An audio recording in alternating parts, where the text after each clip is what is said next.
All right. Hi, everybody. Welcome to another episode of Making AI Possible, coming to you from Caltech, Center for Technology and Management Education. Today, I'm extremely excited to bring you our security episode for AI. But before I do, a little bit about Caltech CTME. We're the Executive Education Center on Caltech, and we bring three different areas of expertise.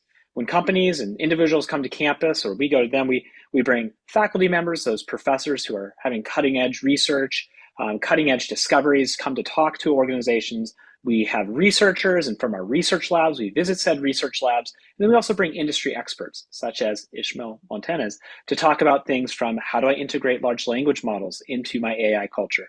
How do I go about integrating AI adoption?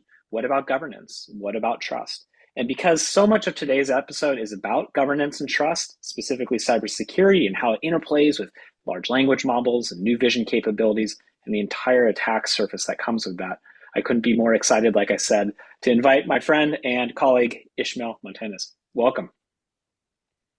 Thank you for that Ish, warm invite. You're too so kind, my friend. You're too Ish, kind. Ish, you and I have worked together for a long time, be it at Yeah. different organizations. Your time at Beyond Limits AI, which is a semblance of a startup between Caltech and NASA Jet Propulsion Lab. I would love if you gave an introduction about yourself because I want to get it just right, but there's nobody better to talk about it than you. Thank you. Okay, I'm gonna do a condensed 30 seconds about myself.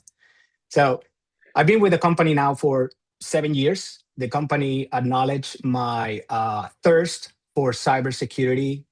Also, that I had background in cybersecurity, that I also had knowledge in cybersecurity, not only book smart but also street smart. So they bumped me up and they acknowledged my talent. They used me for my talent, and I'm glad they did because it was during those times where cybersecurity Mm. and cybersecurity risks around the world And for our were very listeners, high. that's Beyond Limits AI, based out of Beyond limits, Glendale, but yeah. also around the world. Yes, thank you. Thank you for that. Before that, I was in the financial sector doing a little bit of Linux security, Unix security, Mm. server security, system administrator, and cyber forensics. Super fun. So before that, I was a military sergeant, military intelligence sergeant for the United States government. Uh, Fun times. I was exposed to a lot of the good, fun technology that we're able to enjoy, right? And it gave me a little bit of perspective of the importance of data governance, of data security, the flow of the data, the trust of the data as well, how to interpret the data when data become biased and things of that nature. So I have degrees in digital media as well. So I started as a web designer, web programmer, and I took it from there. So from there, I was like, okay, I can build this awesome, beautiful stuff. This was back in the 2000. There was no tool for you to fix anything.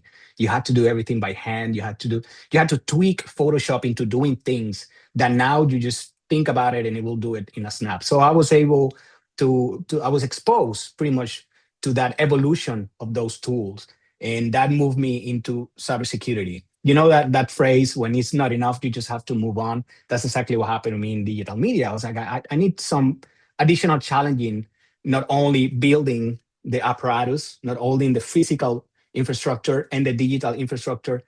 I want to know what's going on behind it. And that's when I find out that there was a lot of lack of security and opportunity there. So Mm. that made me who I My, am right now. I'm going to share this real quickly. My favorite anecdote was when you came to campus a year ago. You were helping with the Technical University of Vienna had an MBA program on campus, and we had you talk about AI and the intersection of cybersecurity. And I remember we were setting up the admin and the infra for your presentation. And I was like, oh, what is that bag of gadgets you got? And you pulled out this like James Bond bag, and I was like, oh, what does this do? He's like, well, if it's near your laptop, I own you. I was like, okay, well, what does this do? He's like, well, if that's near your laptop, I own you. And essentially, you went through every way that you could infiltrate my system by just having everyday gadgets near my laptop. I was like, we've got to get him on the podcast. So if you do have Thank you. any questions, we have Jen Garcia and Stacy Madden who are going to be handling the ones and twos in the back. Put in questions. We will put them into the chat thread as we go. Also, feel free to share if you are live where you're calling in from. Longtime listener, we tend to see the same people. If you're listening on iTunes or Spotify in the future, we're talking to you in the future, and that's pretty cool. So Ish, let's dive into it. First question, let's go into the theme of securing the foundations of AI. So most organizations are at this level. They've heard that they need to be AI driven. Their CIOs are telling them they need to be AI driven. How do you ensure you have right data integrity and trust in your security systems to play nicely with Right. AI? Right. That is extremely challenging because it's moving super fast. And just like you said, CEOs are banging at the door. They want this done. Companies are fighting because they want this done. So when you establish the pipeline of your data to be able to communicate with your language model in order for your machine learning software make decisions and prediction according to what is called ranking in not only trust, but also you have the ranking system that says, okay, this is the answer that I think that you're going to get. So you're talking There's about if you have a retrieval augmented generated a RAG chatbot, it ingests yeah, context, it retrieves context, and puts that context in the LLM. That's the level we're talking about, right? correct. So everything that you just mentioned, there had to be some level of security gates in between, Hmm. because what I'm finding out is that as they integrate super fast, there's some gateway that say, well, the application is not able to communicate through that port. Let's go ahead and use this other port, which is happen to be open. But they don't do low-level pen tests or a little bit of research. They don't include purple team until the entire thing's already built or when there's a breach. So the only way you can establish trust between your LLM, your application, your database, and all those connections in between is doing some check and balances. There's something called hashing. And hashing is very simple. You have a document, XYZ document. It can be a picture, Word document, you name it. It can be a SQL database. It can be an artifact as well. And you create a hash of it. And a hash is a numeric representation of that file. If the file change, that numeric representation will change. Now you're going to have another system that is constantly scanning millions and millions of hashes, pre-hashes file. Mm-hmm. And it's going to say, hey, system administrator, or hey, security engineer, this file happened to be changed. Why? And then you can go in and train it little by little. Well, these changes will happen because this is input coming back and forth and need to be processed and so on and so forth. That's one way to establish trust. There's, of course, certificate, meaning you're going to establish some certificate communication, meaning there's some secrets in between those systems saying, this is my secret, I hold the key. And then the other system will go, this is my secret, I hold the key. We're going to talk. If you are a victim of a man-in-the-middle attack, man-in-the-middle attack is just a person that sits in between those two guys talking or two Mm-hmm. systems talking, and it's going to start sniffing out all of those packages. It's going to try to play the package back to see what is the content of the package. It can be email, it can be formulation, it can be copyright information, it can be social security, it can be anything that is being trafficked through that line. So if a person in the middle is trying to retrieve the package and is able to retrieve some of the packages, you won't be able to play it back depending on the level of encryption that you have. But no, those certificates expire.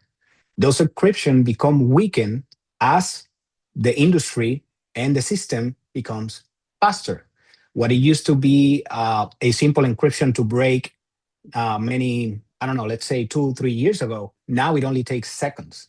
So now I can, using AI tools, I can just break the encryption of multiple files in multiple places with just a click of a button in just 1 second. Now I don't even have to download any data. Now I'm more anonymous in a line if I want to conduct Yeah. any type of attack. Let's move the conversation to LLM specifically. The majority of the clients that I work with and that we also work with at Caltech CTME want to have an LLM-based system. This could be as simple as a low-level chatbot using RAG or a more complex Mhm. multi-agentic system. Where are the new security vulnerabilities within those systems? There's many. The most common is in the prompt itself. So when you are requesting for the information and there's information in that LLM that you want to keep secure. So if you have an LLM, for example, the healthcare industry is the one suffering the most because they have healthcare information behind those LLMs that make decisions to either bring that information of the patient and present it to the doctor or not. So prompt injection is a big one. Prompt poisoning is another big one. And the only way you can protect is by teaching the models what is allowed, what is not allowed, what is good, what is wrong, in a sense, right? They don't know the Right. difference. They're machines. But basically, if someone drew a picture of a bomb and I upload the picture to one of those bots and say, go against this model and bring me information of the materials used for building this, it might provide it because I didn't specify in text format, show me how to build a bomb. So that's one way Hmm. that we're bypassing in the early stages of ChatGPT and Gemini. In the early stages of that, that's how criminals, cyber criminals, they were bypassing that security. There's also the attempt of see what is behind that LLM that you are hosting. Let's say you are a healthcare organization, you're a hospital. You're a Yeah. hospital, you are busy doing your stuff, and the doctor is doing their thing, the patient is doing their thing. You're outside, you're in the guest network, and for whatever reason, you're able to tap into this weird LLM structure, and you see some signatures of it, and you can say there's something behind it of value because it's guardedly secured. How can I get it? What is feeding into? If you find out that there's either a chatbot or some sort of dashboarding GUI that it's talking back and forth with that, how can I hit the GUI without breaking any locks, without hacking or anything like that, with just prompt to see the content behind it? And there's a lot of experiments using Python scripting that will just loop and loop and loop some poisoning prompts in order to kind of guess what is behind that database.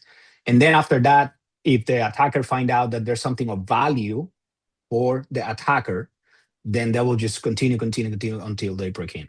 So the only recommendation that I always give industries is constantly audit. If you have by compliance, by federal law, state law, and your business compliant to do a penetration testing every 90 days, why?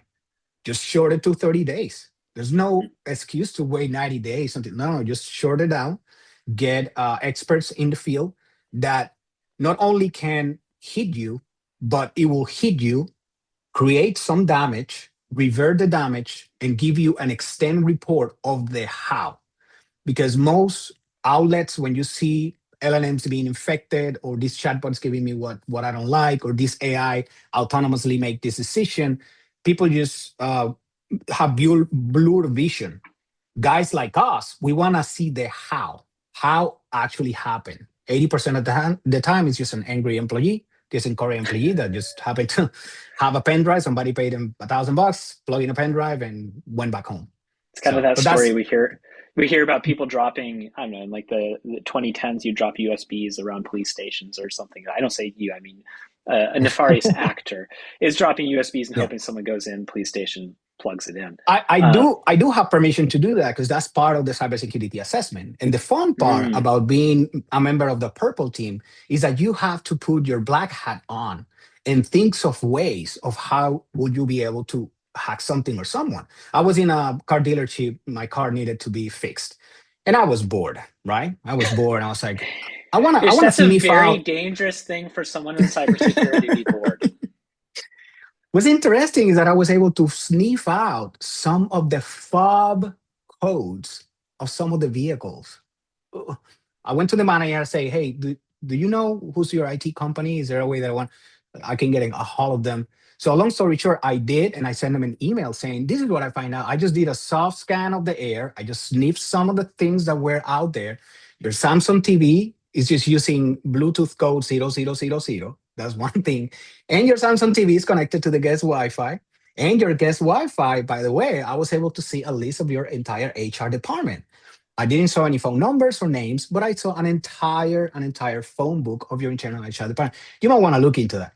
So yeah, it's the more IoT devices out there, which we will talk a little bit later, how that it's Yeah. playing positive and negative in the new AI race. Okay. I am now more paranoid ish, even when I'm going to go to the Honda dealer to fix my CRV.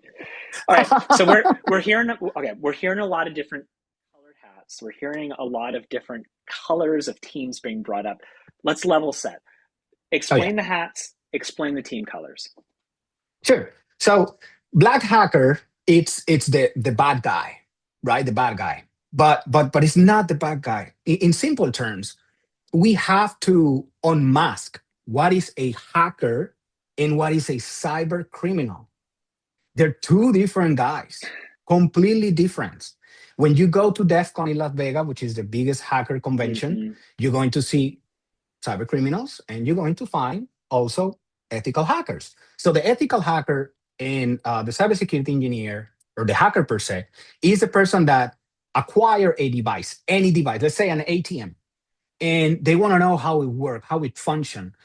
During that process, they find a vulnerability. They don't exploit it right then and there. They build what is called a black box environment, which is a safe environment for you to test if this is vulnerable or not. Can you infect it or not? Can you remote to it or not? Can you make it do things that is not supposed to do?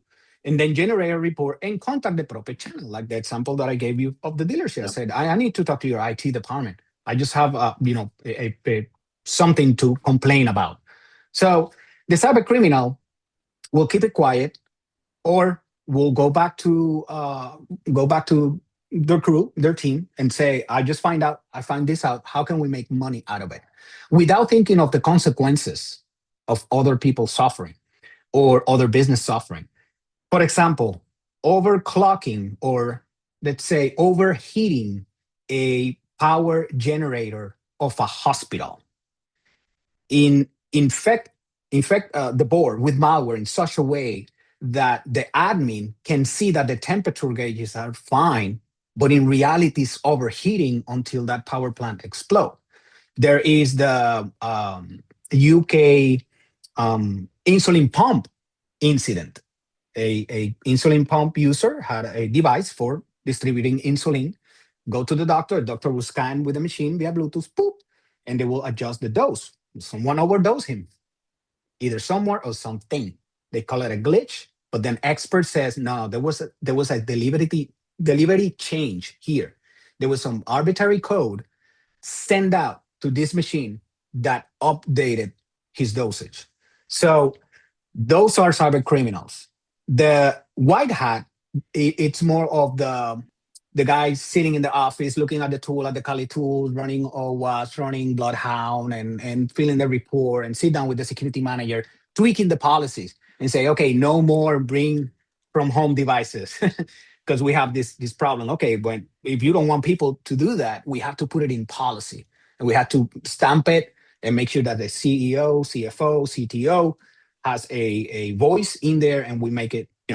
Then you have the blue team. Blue team is your network security guy, your data security guy, your cloud security guy, and then you have the red team.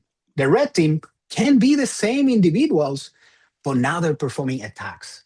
That's my favorite part of my job, being both guys, because I love it because I have a virtualized environment with a honeypot. Honeypot is just a machine that behaves like people. It's just software that is sending emails.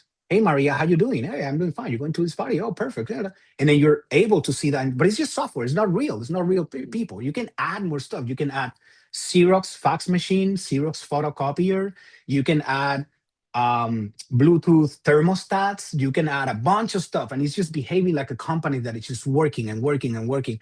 And then you go and infect it with malware, and let's see the behavior and say, okay, I see that this version of operating system is vulnerable because it reacted to XYZ. I'm able to, I don't know, copy this file and do this malicious act because XYZ. But you do it on a secure environment. Yeah. In purple teaming, you have your secure environment as a base model, copying that company that you're going to attack. But now we're introducing more elements of social engineering. And that's when it gets super, super excited. Now, Have you answered? are LLMs Mm, having a large effect on how social engineering is done?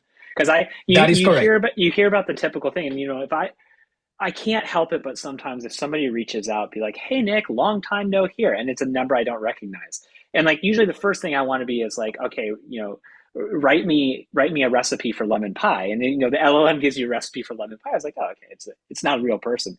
Are you seeing LLMs being applied to social engineering? Yes, absolutely. So you get a phone call, there's nobody there. I don't know how you answer. Do you answer with hello? Do you answer with yes, this is Ish? Uh, it depends. That voice could have been recorded and slapped into a language model. And then use it to play it back with other individuals. Now, there are models that are trying to, well, not the model itself. People are trying to teach the model the level of nervousness of that individual on the phone. And when I was reading the paper, I was like, I need to follow this individual because I want to know where this is going. And So there's a basically, they're tremendous using, amount of models from public hyperscalers. Like recently, yes, I saw yeah. AWS Novasonic, which is a low latency, smaller model, but the conversational ability of it was something that I've never seen, definitely never seen talking to Siri. And so it's Yeah. interesting how these small language models have quick inference times and simulates like a conversations, but that's the first time I've heard about it simulating nervousness. Me too. So what they're trying to do is trying to put those pitch levels on your vocal cords on that digital Mm, conversation to kind of make you do things, right? So Nick is ish. I'm in trouble. I'm in Las Vegas. I lost all my money. Help me out. You're going to react. Added with deep fake. There's going to be a point in time where deep fake might be used on let's say video call in real time that will answer you and talk in real time. That's scary. So all of that is feeding back and forth in those LLMs. So when does it stop? I don't know. I really don't know because you can have the more secure LLM for your organization. That's going to be your top priority number one. Make sure that the LLM, that the value of the content doesn't go bias over time, yeah. and you bet it, and you bet it, and you bet it, and you bet it, and the level of confidence and the ranking stay the same to avoid a little bit of those hallucination. Do you want me to explain a little bit about hallucinations on Yes, LLMs? yes, that would be great. Okay, so an hallucination is basically I have a ranking of XYZ on this prompt. I don't know, fruit. So the ranking fruit or the fruit that ranked the best was banana. So then the system is confident enough to provide that answer that I want to hear. But then it turns a little bit philosophical. Are we relying on information that the AI is giving me that I want, or it's gonna give me the information that I need? How do I know that information is real since there's no reference? I cannot pick up the phone and call Caltech and say, I need to talk with this scientist because I'm doing a study about earthquake and I got this weird answer from my AI. I want to make sure that a professional that has spent 30 years in the field can help me with this project and whatnot. We're so lazy that we're going to take, yeah, let's ask the model, just go with that answer. It Yeah. might be good, might be not good. So to protect the integrity of your business, to avoid your business go into that rabbit hole of this business is not giving me the answer that I want, or this business is just spending way too much time fixing problems that they have with their LLMs. Just vet Hmm. it constantly, and that will involve human power, which bring me to another problem, right? When AI exploded, machine learning, it's called for what it is. Hmm. When machine learning exploded, I saw the angels. My job is going to be so easy. Perfect. I will be able to pen test, scan, build reports, do um, arm attach attack at the same time and doing cross scripting and cross website contamination on the cloud to see how to be awesome. No, it's the opposite. It's the opposite. The business is hungry for individuals that know how to hack, and they're not cyber criminals, of course, know how to hack, but also understand that an LLM need to be not only secure, need to be vetted, need to be double checked, and sometimes Yeah. have to be brought offline in order to be replaced or wiped on. Well, this is a perfect segue, and I remember we had a conversation a couple of weeks ago of what you wanted to talk about, what different themes, and this is kind of that next theme is adversarial AI, and this, as you referred to it, the rise of offensive machine learning, and you gave some really far edge niche use cases that gave me borderline nightmares. So, advisory alert: if Yeah. you are spooked easily, this would be the point to take a break. Tell us some of those niche use cases that we're seeing on the machine learning adversarial attacks. Okay. So we have the Somebodies or Zombie AI, right? That's one of the that is raising right now eyebrows, which is malicious embedded um, prompts on websites. So this is full of assumptions. Let's assume that I have access to that website. I have access to that source code, or I have some mechanism or some way to do what is called a payload, right, on that specific hosted site and environment without being detected. Okay, detection. There's something called polymorphic code. Polymorphic code is code that change itself. It's still in the what if early states. What if do this? What if this do that? What is this? Is that AI? No, that's automation. And then you add speed, right? You add a bunch of GPUs processing, and you are like, wow, this is not a machine. This behave like a human being, because those what if are happening so fast that you might think that it will pass the Alan Turing test, which, by the way, that need to be upgraded. The Alan Turing test, I think it's old. We need a new test to raise the standard, because now it's very AI is very easy to fool, certain individual. But going back to the scenario of polymorphic code, let's say I am a cybersecurity software and I pre-hash your entire LLM. So I have all of your snippet. Oh, hashing, think of it like QR code. You know the QR code when you go to the Yeah, restaurant, you scan the yeah. code. Excellent. So we just have zeros and one. You take it to the website. During the pandemic, that pandemic was a must. So I'm gonna have all of those QR codes, right? Of all of those files. Something changed. I'm going to alert the system administrator. I'm that type of software. But now someone put a payload of some sort of application that, given the correct circumstances and the correct executed command. Remember, executing command doesn't have to be a human executing command. That's more Hollywood style, old school style. It can be a file, a script, an application that get triggered by a event inside that LLM model. So I can time it. So I can combine the element of a time bomb and the element of a polymorphic code and do a code that when it gets there, and I'm the cybersecurity engineer, and say, whoa, whoa, whoa, whoa, what are you? Oh, I'm just a PDF file. Look, look at my signature. But you're not allowed to be here. In the process of scouting, it is possible that, given the correct circumstances, an attacker can say, oh, look, I can get a copy of this signature of this system, a copy of this signature of this other system. I can get authorization by impersonating this other device and slap those preconditions into this file to see if I can go in. Once I'm in, the clock is ticking. That's the time bomb. And then once I'm in and the timer go off, what is it going to go off? A malware, a spyware, a RAT, random a remote access terminal, whatever you want.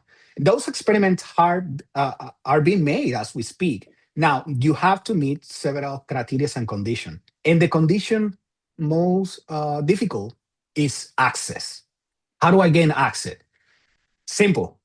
You have 500 employees. I guarantee you one is going to be angry.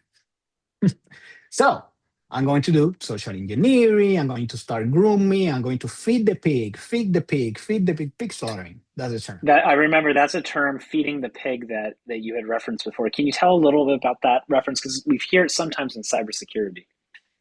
Yeah, so it's very simple. So let's say I get a text message saying, are you going to the game or not? Because I'm here waiting and I see a picture of a beautiful female, beautiful male. Well, who is this person? No, you have the wrong number. No, I know you. Well, apologies. I'll wait a few days later. I try to engage in conversation. Let's assume I am a very alone person, a person that live by themselves, might be depressed, might not be depressed. I might be very happy just by myself. But it's something new, something exciting. Wow, somebody's reaching me out. So that crave, human crave of contact, sometimes it plays negative.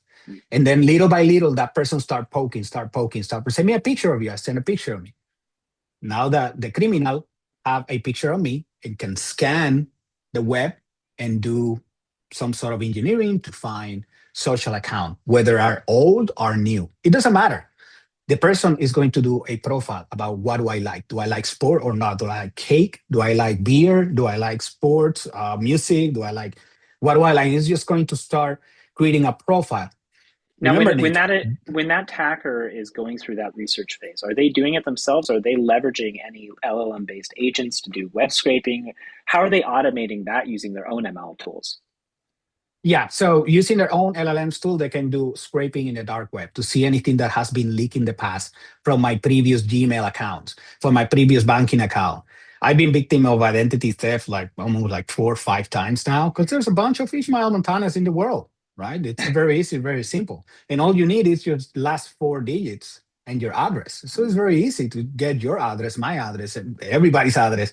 It's not a hard thing to do. What is hard to do, Nick, is targeting a million people at the same time. So that's when I'm going to use the power of my LLMs. That's when I'm going to use the power of scraping everything that is publicly available, public records, DUI, police records, college records, you name it, everything. Now, when you fly on an airlane, you know that that's public as well.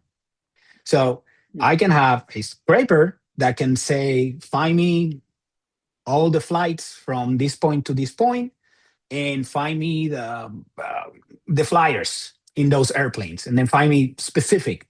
So I can then tweak my attack into say, when are you coming back to Chicago? And then it will gain the trust and say, oh, this person really knows me. Oh my I gosh. I, I really don't remember you. Come on, man, I'm Susan. You were in the game last year. You remember you had that situation in the airport when you arrived to Illinois, Chicago, where the train was. And I was like, maybe I don't know. So that's just yeah. Pulling it in, reeling it Slowly. in. Now let's make it worse. Let's say now I'm involving a family member. I know you have a family member, and we all have the responsibilities as human beings to sit down with our family members and establish a security phrase, right? Because you will be surprised how many phone calls my family get with someone with a thick accent like mine asking for money and saying that I have been kidnapped. You'll be surprised. It happens all the time, but we have a security phrase. And if we don't say it, that person don't say it, then we know it's just completely fake. Mm. But the problem is that now they're using my voice, your voice, everybody's voice, somebody else's voice. So it's very tricky. So feeding the pig is basically that you're gonna build that trust to the point where sometimes the victim travel to see the attacker, and depending of your resources, depending of the attacker resources, they can call a female friend and say, hey, I'm working on this attack with this person. Can you pretend to be Suzanne for just a moment? They're getting way sophisticated and way better. And I'm thinking when I talk to my old colleagues, old school colleagues, like Figueroa Brothers, Nico Cuendo, I mean, the hardcore cybersecurity guys back in the days when there was no AI in the panorama, they're saying, how do they get the time to perform this sophisticated? Because it Mm. takes time, it takes planning. Well, joke's on me because those same old folks, retired individuals, they have been sending me, oh, so this is how they're making time using LLMs. I'm going to get a Mm. large language model on social behavior for people that are depressed. Let me get access to a large language model that I can teach that behavior and tweak my attack for people that are more depressed, for people that are less depressed, for people that like sport, for people that doesn't like sport. And slowly for surely, it's all or nothing after 3, 4, 5 months. Meaning, I have access to your bank account, I have access to your address. Crime is another thing. When there's too much information about yourself, then crimes can be committed on your behalf. And it's just a sour pill to swallow because you have the FBI knocking at your door, you have the police asking a question, and it's going to take them time to figure out that you were just a victim. But if I have your network, your computer, your address, your and I'm able to pull everything together in such a way that the attack make it seem that came out from your industry, from your model itself, from your they're just gonna go knocking at your door and not at the attacker door. Is there a framework that you would recommend for, say, you're talking to a CISO or CIO, of what the levels of maturity would be for how to protect Yeah. against an AI product that they might be using? Do you have like a recommended path that you usually give? I do, which it it bring me back to the origins of all of this. So remember when the board used to ask how do we use, how do we secure AI? A lot of people were use like any other system. You just put a firewall in it. You just install an antivirus and that's it. But now what they're asking is, how do we trust AI with our critical systems? So we need to change the questions that we're asking. For example, in the organization I work for, our questions are constantly changing. It's very dynamic. No customer is the same, no business is the same. So the framework is number one, don't trust just because that entity said that it has a certificate. Don't trust just because they have a tool that scan and show you the vulnerabilities. Trust when they show you the how. Trust when you are able to sit down and have a clear understanding of the data, MLOps, for example, the data piping Mm-hmm. and all the different steps. And always start with the conversation of, we have a project and today is day one of the project. Where is my cybersecurity manager? Where is my penetration tester? Well, we don't need them. We haven't even started building the tool. And said, no, no, no, get them on board. And then we all have a conversation. You will be amazed how much time you can compress by putting element of security as you program, right?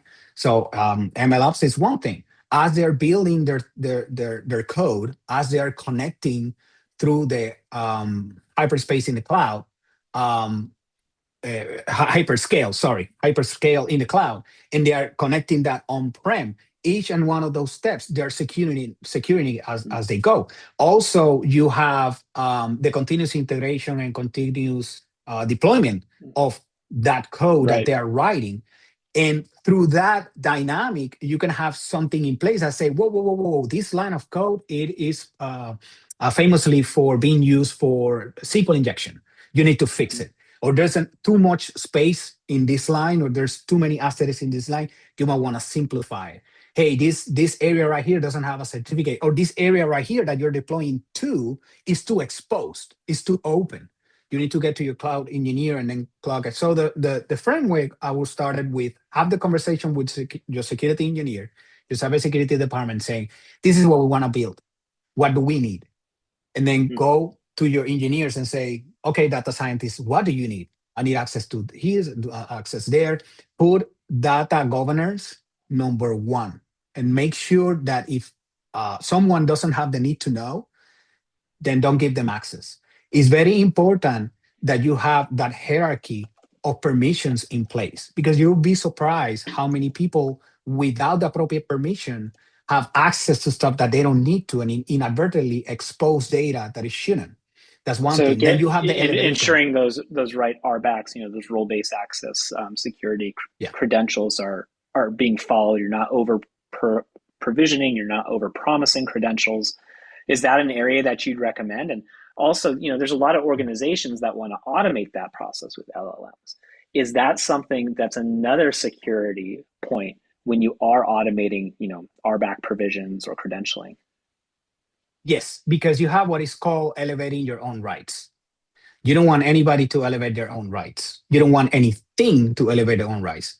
In purple teaming, what we do, we attack with a test user credentials.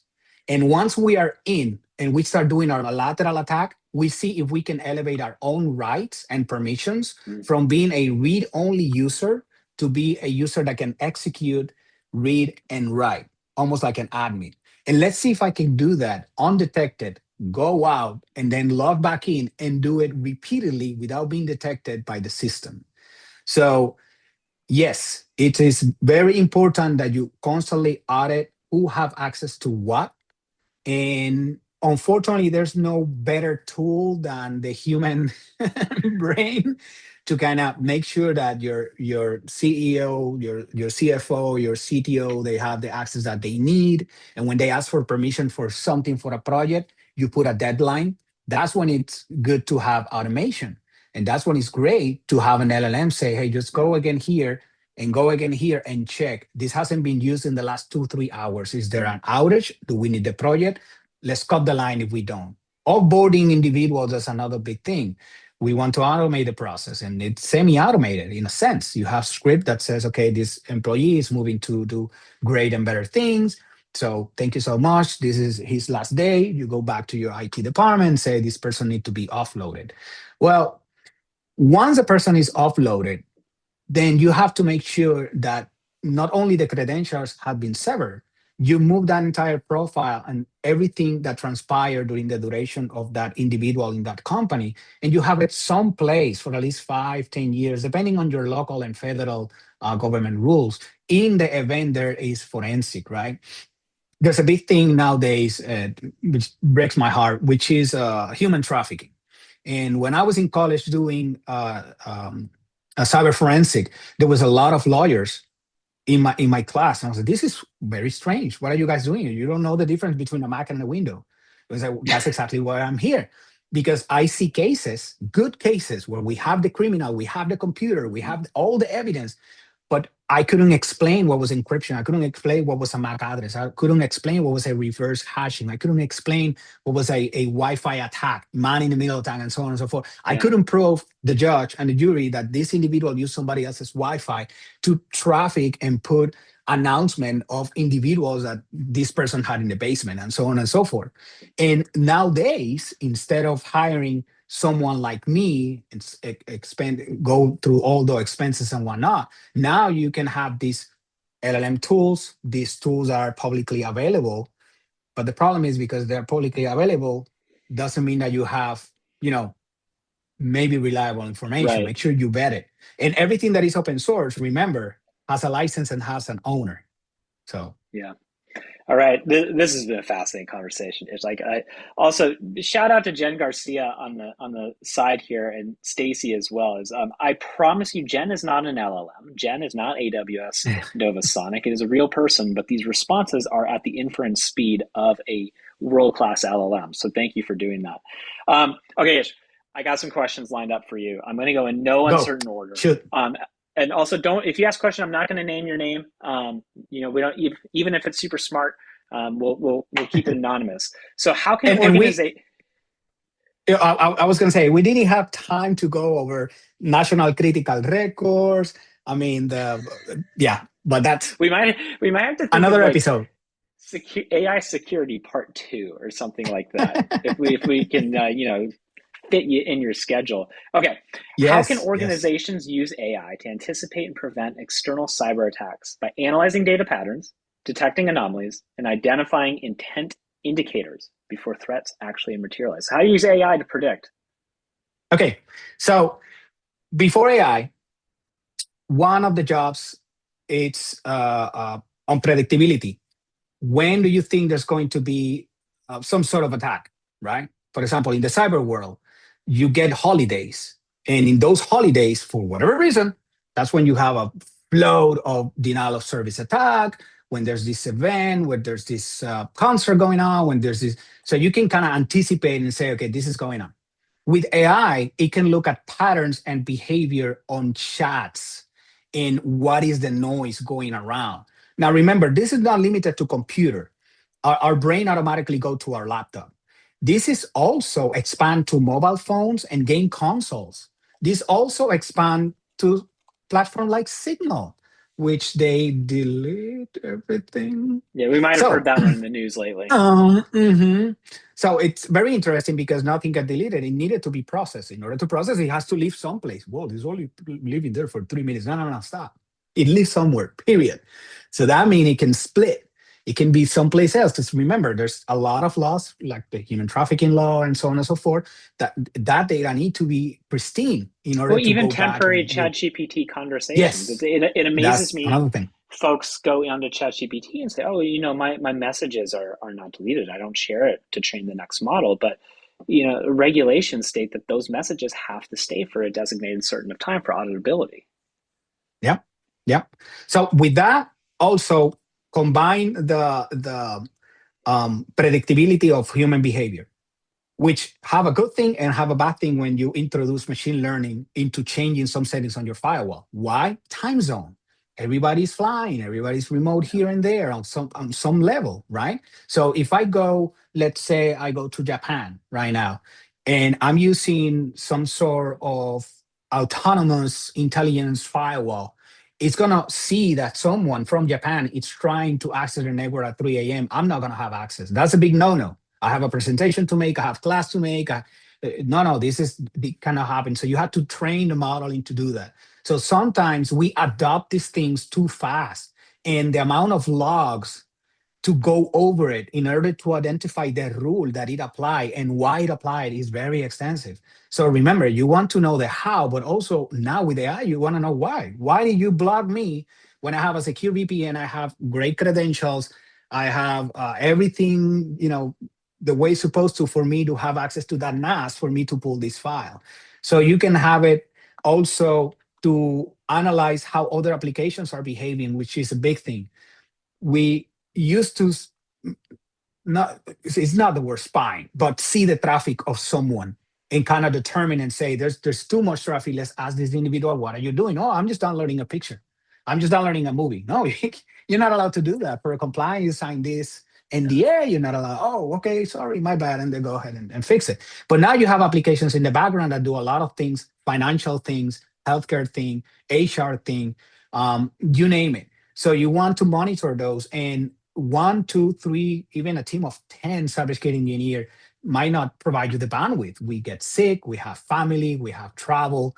Now, when you inject machine learning, it shines because it doesn't sleep. It doesn't call sick. It's not, you can tweak it. It's almost like a toddler. Yeah. No, don't do this, do that. But if you find this, then do this and do that. Send me alerts. And you have more time to kind of go into the rabbit hole of how LLMs or dark LLMs in the deep web are being used against your organization, and you can proactively protect your organization, saying, this is a new trend. We want to be ready. So let me go back into Caltech. Let me ask for a seminar about XYZ. I'm going to contact Nick. I need to get educated on this because 2026, this is going to be the new thing. Checks in Yeah, the mail. things like Thanks for that. the plug. All right, Ish. Another question. We talk about this, and I'll kind of add my own bit about traditional ML versus AI. I tend to see personally traditional ML, and at least in our education programs, as you are training a model, tuning a model for an API release. You can hand it to a DevOps team, versus AI engineering would be more the API is pre-trained for you, like a large vision or large language model, or even a computer vision model. You're borrowing that API and deploying it through software engineering best practices. From a cybersecurity perspective, what is the difference between traditional ML and AI? Okay, so the application programming interface is going to grab whatever you throw at it. It's have a set of rules. Now, with AI, are you asking ASI or AGI? So we have the generative, it behaves like me and you. And we have the SI, which is the artificial super intelligence. I don't know. I think of it like a philosopher android every time I talk about that, right? So, yeah. So with the generative AI, they are going to try to contextualize that information back and forth like me and you with a set of parameters and a set of freedom. The problem is that when the API get compromised, then it's just a domino effect. So API security got neglected a little bit before the pandemic until there were some national threats and some eyebrows in the government saying, how is this happening? How is this computer compromised? How is this system I don't understand. Because everybody was just focusing on this wave of artificial intelligence that was coming into the workforce, right? So if you have an AI-driven credentials, for example, right, you have what is called the MFA fatigue of individuals. These individuals that said, I'm just going to tell the browser to save my password. I'm done. Now you can use AI to sniff your line, everything that is trafficking, and hijack your session. It doesn't matter how much security you have. Now I'm logging as you. It worth nothing, right? So, but the API itself, the security API itself, even though it's getting better, it needs to be improved in such a way that the LLM won't accept any change or won't provide any output. It won't work at all until that API is fixed, and then some other individuals get alerted somehow. Every industry has a different mechanism and way to do it. There's not just one thing fits all. And Nick, the challenge is that you have people using cloud hybrid, or hybrid, and then cloud.